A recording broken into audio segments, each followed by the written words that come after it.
বিচ্ছেদ মানেই বেদনার, সেটা হতে পারে প্রেমের অথবা সংসারের। আমরা না চাইলেও অনেক সম্পর্কের শেষ পরিণতি হয় বিচ্ছেদে। যদিও এই বিচ্ছেদ কারো কাম্য নয়, তবে সম্পর্কের টানাপোড়েনে অনেক সময় বাধ্য হয়ে এই পথে হাঁটতে হয়। প্রেমে ছাকা হোক বা সংসার ভাঙা হোক, এই ব্রেকআপের সঙ্গে নিজেকে মানিয়ে নেওয়া খুব কঠিন, কিন্তু কষ্ট হলেও নিজেকে স্বাভাবিক জীবনে ফিরিয়ে আনতেই হবে।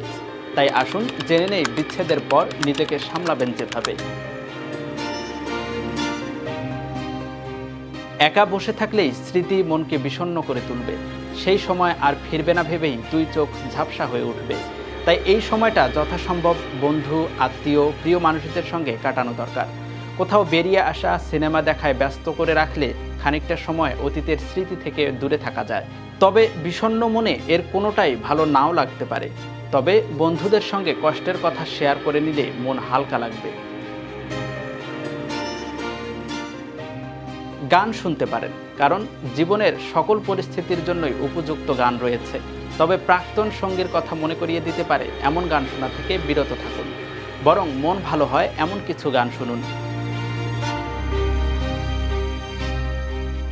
নিজেকে প্রশ্ন করা দরকার, যে মানুষটি কষ্ট দিলেন তিনি সত্যি কি যোগ্য ছিলেন?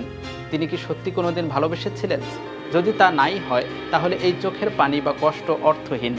জীবনে আবার নতুন কেউ আসবেন, শুধু সেই সময়ের জন্য অপেক্ষা করা প্রয়োজন।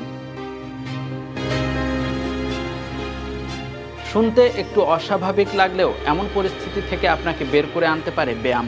প্রতিদিন অন্তত 30 মিনিট ব্যায়াম করতে হবে, তাহলে দেখবেন মনে জন্মাবে ভালো থাকার বিশ্বাস।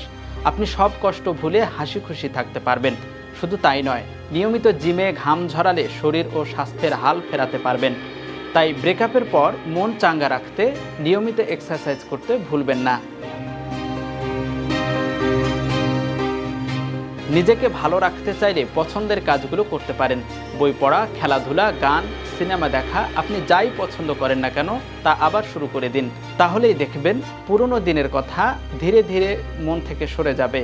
এক সময় আপনি সবটা ভুলে যাবেন। আজ থেকেই তাই কাজে লেগে পড়ুন।